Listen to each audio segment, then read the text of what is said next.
रात के लगभग 2:30 के आसपास का वक्त रहा होगा। एक बालक जिसकी उम्र अभी 3 या 4 साल के आसपास रही होगी, वो बच्चा जोर जोर से रो रहा था, चिल्ला रहा था। उसके रोने की, उसके चिल्लाने की आवाज़ें न केवल घर में थीं बल्कि आसपास के घरों तक भी पहुंच जाती हैं। और रात के 2:30 कोई बच्चा इतनी जोर जोर से रोएगा तो जाहिर सी बात है घर वालों की परेशानी बढ़ना स्वाभाविक है। बच्चे के घर वाले, उसके दादा, उसके पापा सबके सब चिंतित हो जाते हैं। उसके बाद उसकी माँ से पूछा जाता है कि आखिरकार क्या बात है, ये क्यों रो रहा है। तो कहती है कि ये बुखार से बुरी तरह से तप रहा है, इसे दवाई नहीं दिलवाई तो बहुत बड़ी दिक्कत हो जाएगी। तभी उसके दादा कहते हैं कि तुम परेशान क्यों होते हो, मैं इसका अभी इलाज करा के लेके आता हूँ। उसके दादा उसको अपनी गोद में बिठाते हैं, सीधा लेके जाते हैं पास में ही एक घर होता है, गुलफशा का घर। ऐसा कौन व्यक्ति था उस इलाके में, उस जिले में, जो उस घर को नहीं जानता था। दरअसल इस लड़की पर जिन्नातों का असर था और जिसको देख लिया करती थी, जिसको छू लिया करती थी, जिसको दम कर दिया करती थी, समझ लो कि वो ठीक हो जाया करता था। वो बच्चा जब रो रहा था, रोते रोते उस बच्चे को जब उसके घर पे लेके जाते हैं, उस लड़की ने बस कुछ पढ़ा और पढ़ने के बाद कहा कि घर चले जाओ। उसके बाद वो बच्चा घर आता है, आराम से सो जाता है। हालांकि अगले दिन क्या होता है इसका पता नहीं चलता, लेकिन इस लड़की की शोहरत कुछ इस तरह से थी कि आसपास के लोग दिन निकलते ही इसके घर में आ जाया करते थे अपना इलाज कराने के लिए, क्योंकि इस लड़की पर जिन्नातों का जो असर था। और ये लड़की इतनी मशहूर हो रही थी कि लगातार रोज अखबारों की सुर्खियां बन रही थी। लेकिन इससे भी बड़ी बात ये थी कि इस लड़की के शरीर के अंदर से सुइयां पैदा हो रही थी। और ये बात न केवल उस जिले में बनती है बल्कि पूरे जिले में, पूरे प्रदेश में, पूरे देश में फैल जाती है कि उत्तर प्रदेश के जिला मेरठ में एक गांव ऐसा भी है जहां पर एक लड़की के शरीर से लगातार सुइयां पैदा हो रही हैं। जब उसके बाप से पूछा जाता है, उस लड़की का बाप कहता है कि ये सिर्फ अल्लाह की मेहरबानी है, खुदा की कुदरत है और इसकी वजह से न जाने कितनों का भला हो रहा है। तब ये लगातार जब अखबारों में खबर छप रही थी, तब सब लोग ये जानना चाहते थे कि आखिरकार इसके शरीर से सुई क्यों पैदा हो रही हैं। आज की कहानी भी उसी लड़की की है, जिसको सुनने के बाद आप भौचक्के रह जाएंगे, आप परेशान हो जाएंगे, सोचने पर मजबूर हो जाएंगे कि लोग अंधविश्वास के चक्कर में कितने पड़ जाते हैं। आदाब, नमस्कार, सत श्री अकाल, मैं उस्मान सैफी। आज की जो सच्ची घटना सुनाने जा रहा हूं, ये सच्ची घटना है उत्तर प्रदेश का एक जिला है मेरठ, और मेरठ जिले की एक थाना लगता है जिसका नाम है किठौर। किठौर क्षेत्र का एक गांव। दरअसल वहां की रहने वाली 14 साल की गुलफशा नाम की एक लड़की, जो बेहद खूबसूरत, और उस लड़की के पास हर कोई सुबह सुबह पहुंच जाया करता था अपना इलाज कराने के लिए। कहता था कि बेटी एक बार दम कर दो। असल में दम होता है, कुरान शरीफ की कुछ आयतें होती हैं, उसको पढ़ना होता है, पढ़कर फूंकना होता है। जैसे ही फूंकते हैं तो समझ लो सामने वाले को सेटिस्फेक्शन मिल जाता है कि अब मैं ठीक हूं। और करने वाला इस तरह से करता चला जाता है, कभी पानी में दम करता है, कभी किसी खाने की चीज में दम करता है। ऐसे ही लड़की दम करती थी। और इस लड़की के बहुत सारे लोग ऐसे होते थे जो हाथ चूमते थे और हाथ चूमकर अपनी आंखों से लगाया करते थे। ये सिलसिला लगातार चल रहा था और लगातार ये खबर अखबारों में छप रही थी। अखबारों में खबर कुछ इस तरह से छप रही थी कि एक लड़की ऐसी है जिसके शरीर में सुई पैदा होती हैं और ये सुई अचानक ही कुदरत की देन है और इस पर जिन्नातों का असर है। आधा आधा पेज की कवरेज और साथ ही इलेक्ट्रॉनिक मीडिया के लोग जब लगातार इस लड़की से बातचीत कर रहे थे, लगातार बातचीत करने के साथ साथ उसके बारे में अखबार में छाप रहे थे, टेलीविजन पे ये खबर चल रही थी, तो लोगों के अंदर और उत्सुकता पैदा होती है और लोग, आसपास के गांव के लोग इस गांव में आते थे ये देखने के लिए कि आखिरकार क्या हो रहा है। मीडिया का यहाँ पर पूरी तरह से जमघट लग चुका था और मीडिया के लोगों ने मेरठ कॉलेज का जो मेडिकल कॉलेज है वहां पर दस्तक दे दी और जाकर डॉक्टर साहब से पूछा कि डॉक्टर साहब आखिरकार ऐसा कैसे हो सकता है कि एक लड़की के शरीर के अंदर सुई पैदा हो रही है, सुई बन रही है। तब वो कहते हैं कि हम उस लड़की को बिना देखे कुछ नहीं कह सकते, आखिरकार क्या माजरा है ये हम नहीं जानते। दरअसल वहां नजदीकी डॉक्टर ने उसका उपचार किया था। उपचार करने के दौरान जो ऑपरेशन किया, ऑपरेशन से उसके अंदर सुई निकली थी और सुई कुछ अलग थी। जैसे क्या हम सुई और धागा होता है जिससे सिलाई करते हैं, उसके पीछे जो सुई में धागा लग जाता है, वैसी ही सुई थी और वो शरीर से निकल रही थी। और जब ये बात, ये सब चीजें अखबारों के माध्यम से लोगों को पता चलती है तो लोग वाकई आश्चर्यचकित थे। एक तांत्रिक ने कहा था कि जिन्नात इसके अंदर लोहे की शक्ल में प्रवेश करते हैं और इसके शरीर में जगह जगह दर्द होगा और जब दर्द होगा तो समझ लो कि इसके अंदर जिन्नात ने प्रवेश कर दिया है और जब ये जिन्नात आता है तभी लोगों को फायदा होगा। बस लोगों को इसी तरह से इंतजार था। 8 महीने से लगातार ऐसे ही उसके शरीर में दर्द उठता था। जब दर्द होता था, जिस हिस्से में होता था, शरीर के हिस्से में, चाहे वो सीने पे हो, चाहे वो थाई पर हो, चाहे वो हाथों में हो, चाहे पैरों में हो, कहीं भी हो, शरीर के अलग अलग हिस्सों में दर्द होता था, वहां सुई बनती थी और सुई को डॉक्टर निकाल दिया करते थे। जब लगातार कवरेज चल रही है, लगातार अखबारों में आ रहा है, टेलीविजन पर आ रहा है, तो हर किसी के अंदर उत्सुकता थी। मेडिकल कॉलेज के प्रिंसिपल से पूछा तो उन्होंने कहा कि हम बिना लड़की को देखे उसके बारे में कोई बता ही नहीं सकते कि आखिरकार वो कैसे उसके अंदर सुई बनती है नहीं बनती है। मीडिया का जमघट अब लग जाता है उस लड़की के घर पर और उस लड़की के पापा से पूछा जाता है कि जब तुम्हारी लड़की के शरीर में सुइयां बन रही हैं तो इसे बड़े डॉक्टर को क्यों नहीं दिखाते हो, क्या बात है। कई बार ये लड़की बहुत दर्द से, बहुत तकलीफ से गुजरती है, भले ही चाहे लोगों का इलाज करती हो लेकिन खुद भी तो तकलीफ से गुजरती है। जब घर वालों ने लगातार इस बात पे इग्नोर किया और मीडिया वाले लगातार दबाव बना रहे थे, तब कहीं जाकर आबिद मीडिया की बातों में को मानता है और मानने के बाद उसी मेडिकल कॉलेज में पहुंच जाता है जिस मेडिकल कॉलेज के प्रिंसिपल का लगातार बयान छप रहा था। उसके बाद ये अपनी बेटी को लेकर पहुंचते हैं और जैसे ही वहां बातचीत का सिलसिला चल रहा था, अचानक ही लड़की के शरीर के एक हिस्से में दर्द होने लगता है। दरअसल जांग में उसकी दर्द हो रहा था। जब जांग में दर्द हो रहा था तो डॉक्टर ने कहा ठीक है हम इसे देखते हैं। डॉक्टर का एक पैनल उस लड़की के उपचार के लिए लग जाता है और जैसे ही उपचार के लिए लगता है तभी उस लड़की के शरीर के अंदर से सुई निकल आती है। जब सचमुच सुई निकलती है तो वाकई ये करिश्मा हो जाता है और अखबार में बड़ी बड़ी खबर छपती है, आधा आधा पेज की कवरेज होने लगती है। अब न केवल उस डॉक्टर के दिमाग में दर्द होने लगता है बल्कि पूरे इलाके में सनसनी फैल जाती है कि अब तक तो छोटे डॉक्टर इसका इलाज कर रहे थे, लेकिन अब तो मेरठ कॉलेज के जो मेडिकल कॉलेज है उसके बड़े सीनियर डॉक्टर इसका इलाज कर रहे थे, उनके सामने भी सुई निकली है। कुछ ना कुछ तो बात है। अब हर कोई जानना चाहता था कि आखिरकार इस लड़की के अंदर से सुई क्यों निकल रही है। और ये बात न केवल अब जिले में थी बल्कि प्रदेश के मुख्यमंत्री या फिर बड़े बड़े ऑफिसर तक पहुंच जाती है। एसएसपी पर दबाव पड़ता है। एसएसपी अपने एसपी देहात, एडिशनल एसपी जिनका नाम होता है एमपी सिंह, उनको जिम्मेदारी देते हैं। कहते हैं कि इस मामले की आप जांच करिए और जो भी है इसके बारे में पता करके बताइए, क्योंकि मीडिया का लगातार दबाव जो बन रहा है।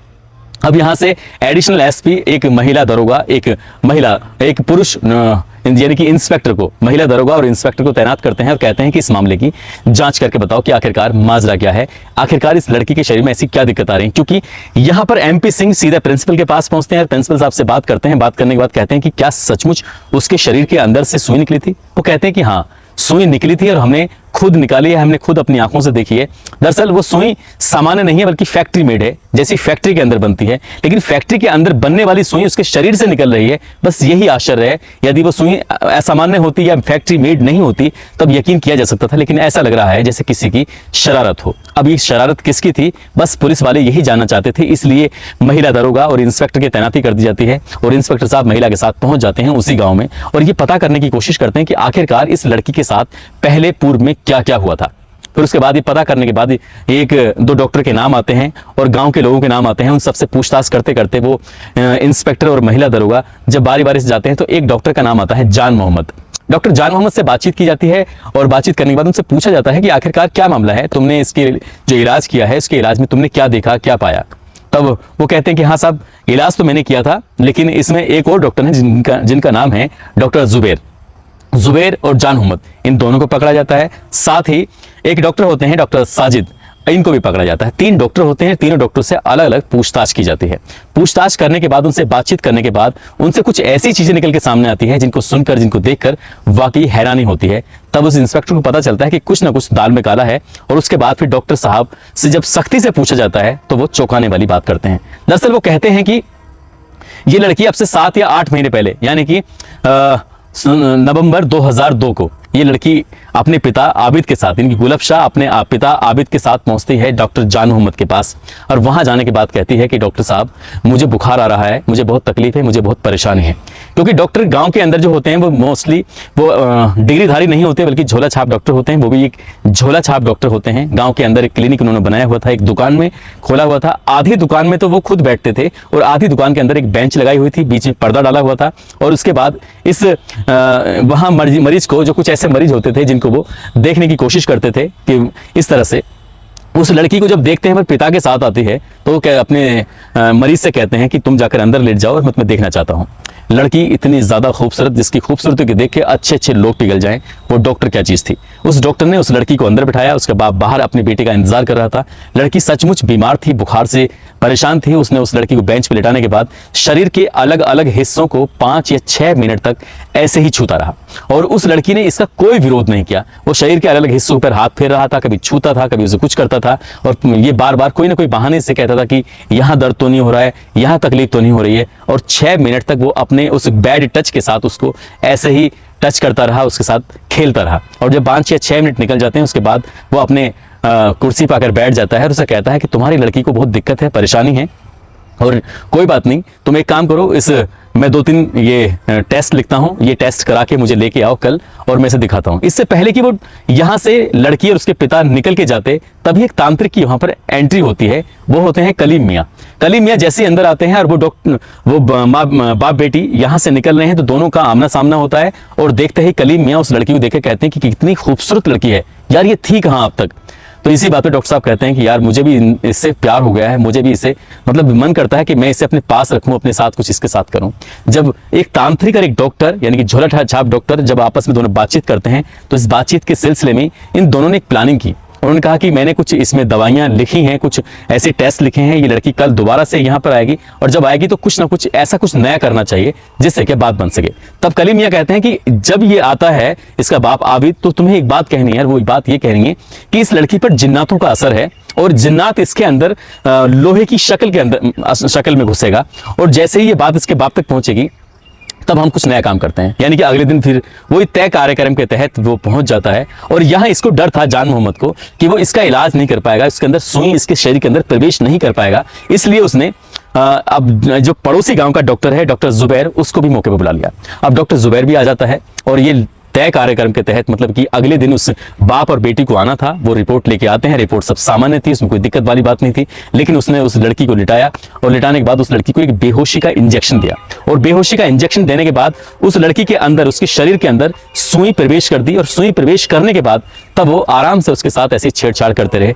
उन्होंने कहा कि तुम्हारी लड़की पर बहुत ज्यादा दिक्कत परेशानी है, अब यकीन नहीं आता तो देख लेना, 8-10 दिन के बाद फिर एक बार लड़की को मुझे दिखाना। यानी कि लड़की चली जाती है, शरीर में उसके सुई प्रवेश कर जाती है और 8 या 10 दिन के बाद उस लड़की के शरीर में बहुत तेज दर्द होने लगता है, क्योंकि सुई जो अंदर घुसी हुई थी वो परेशान करने लगती है। हर एक बार फिर से वो आता है, क्योंकि तांत्रिक ने पहले से ही बता दिया था कि इसके शरीर के अंदर जिन्न प्रवेश करेगा और वो भी एक लोहे के रूप में। और वैसे ही होता है, उसका उपचार किया जाता है। बाप को कहा जाता है कि तुम कुछ दवाइयां लेके आओ।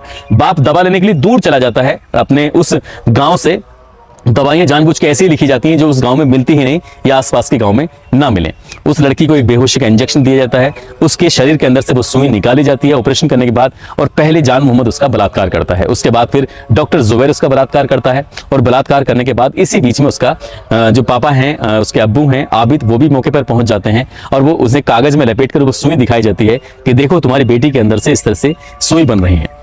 अब यहाँ से सिलसिला शुरू हो जाता है और हर 8वें दिन, 10वें दिन, 15 दिन जब भी मौका मिलता था तभी उस लड़की के अंदर एक सुई निकाली जाती थी, दूसरी सुई उसके अंदर प्रवेश कर दी जाती थी। जब उसे दर्द होता था तो वो सुई निकलवाने के लिए आती थी और ये खबर धीरे धीरे आग की तरह इलाके में फैल जाती है और लोगों को एक मैसेज दिया जाता है कि इस लड़की के शरीर में जिन्न प्रवेश कर गया है, और इसलिए लोग उससे अपना इलाज कराने के लिए, मतलब अंधविश्वास की पराकाष्ठा की एक लिमिट होती है, यहाँ बिल्कुल पूरी लिमिट क्रॉस हो चुकी थी और कितने लोग उस लड़की के दर्द को समझ नहीं पा रहे थे और उस लड़की से इलाज कराने के लिए आते हैं। उस लड़की के हाथों को चूमते थे, उस लड़की के हाथों को अपने आंखों से लगाया करते थे, और वो लड़की के साथ ये डॉक्टर लगातार रेप करने लगता है। जान मोहम्मद, जुबैर और साथ ही ये कलीम मियाँ, तीनों को जब भी मौका मिलता था तब तक उसके साथ ऐसे ही रेप करते थे, बलात्कार करते थे। जब जब उस लड़की को बेहोशी का इंजेक्शन दिया जाता था, उस बेहोशी के इंजेक्शन देने की शुरुआती दौर में जब डॉक्टर की डिमांड बढ़ जाती है तो पास के ही गांव से ये इंजेक्शन लेकर आया करता था। उस डॉक्टर का नाम होता है डॉक्टर मामूल।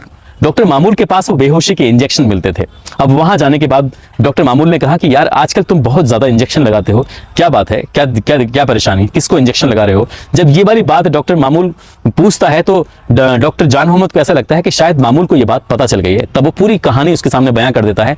अब मामूल भी उसके साथ मिलकर रेप करने लगता है। यानी कि अब तक मिला के 4 लोग, 3 डॉक्टर होते हैं, एक तांत्रिक होता है, और धीरे धीरे जब कहानी आगे बढ़ने लगती है एक डॉक्टर और शामिल हो जाता है। अब 4 डॉक्टर और एक तांत्रिक मिलकर इस लड़की के साथ लगातार रेप कर रहे थे। उसके अंदर सुई डालते थे और वो सुई निकालते थे, लोगों को पता चलती थी। यही बात जब अखबारों के माध्यम से लोगों को पता चलती थी, लगातार टेलीविजन के माध्यम से ये चीजें वायरल हो रही थी, तो ये एक आश्चर्य का विषय बन गया था मेरठ क्षेत्र में कि एक लड़की ऐसी भी है जिस पर जिन्नातों का असर है, जिसके शरीर के अंदर से सुई बन रही है। लेकिन जब इस मामले की जांच की जाती है तो पता चलता है ये तो इस लड़की के साथ गलत काम हो रहा है। और एक दिन आता है 22 जून 2003, एडिशनल एसपी यानी कि एसपी देहात MP सिंह ये कठोर थाने के SHO को फोन करके कहते हैं कि मैंने इस मामले की अपने स्तर से व्यक्तिगत तरीके से जांच कराई है, मुझे ये 4 या 5 जो भी हैं, एक तांत्रिक और 4 डॉक्टर हैं, इनको जल्द से जल्द गिरफ्तार करके लेके आओ।